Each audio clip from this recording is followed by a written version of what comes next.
Next up, we have Andre Arlovski.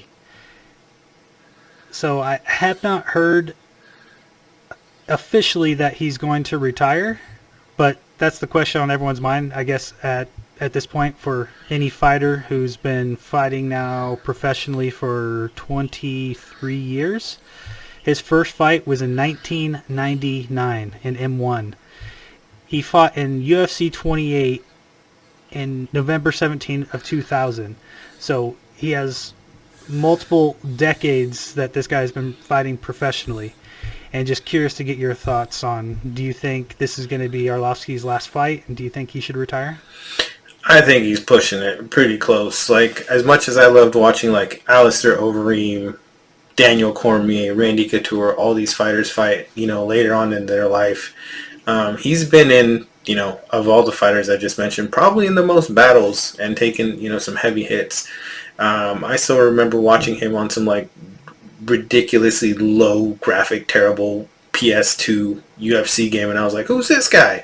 And he had the fangs and everything and was just knocking people out, and I was like, okay.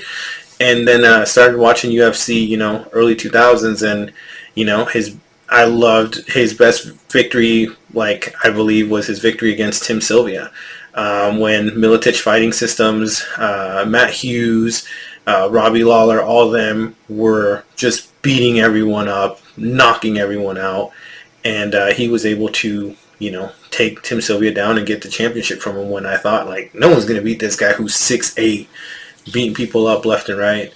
But again, he's been in some wars, like, unlike, Randy Couture, who started fighting later on in life, Daniel Cormier, who are wrestlers.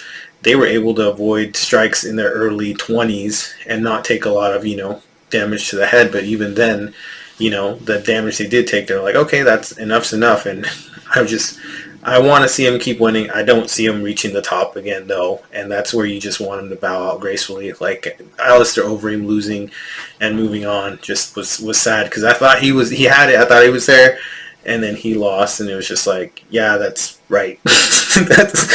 Yeah, Overeem had that last run where you thought maybe there's a chance. This is it. A good little run again. Yeah, and by the way, that win that he had against Tim Sylvia back in 2005, he beat him in 47 seconds. Mm-hmm. So it was ridiculous. The guy that you thought no one could beat, and he got beat super fast in the first round by this guy, Andre Arlovski, the pit bull. And so he's had some ups and downs during his career. He's had three UFC championship wins. He hasn't fought for a championship in a long time.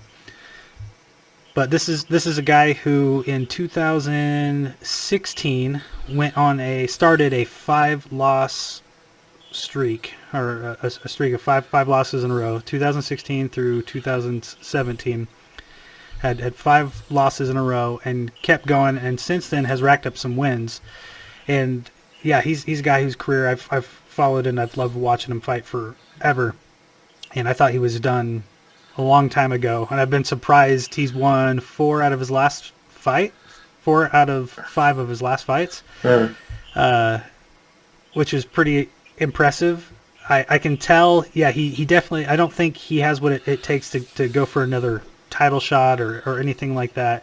But you can tell that he's a crafty veteran, and even though he may not have the speed he once had, he's definitely still got the technique, and he can use his experience at this point to make up for what he's lost physically to still compete.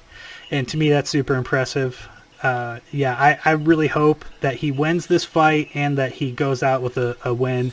He's had a long career. He's a legend of the sport.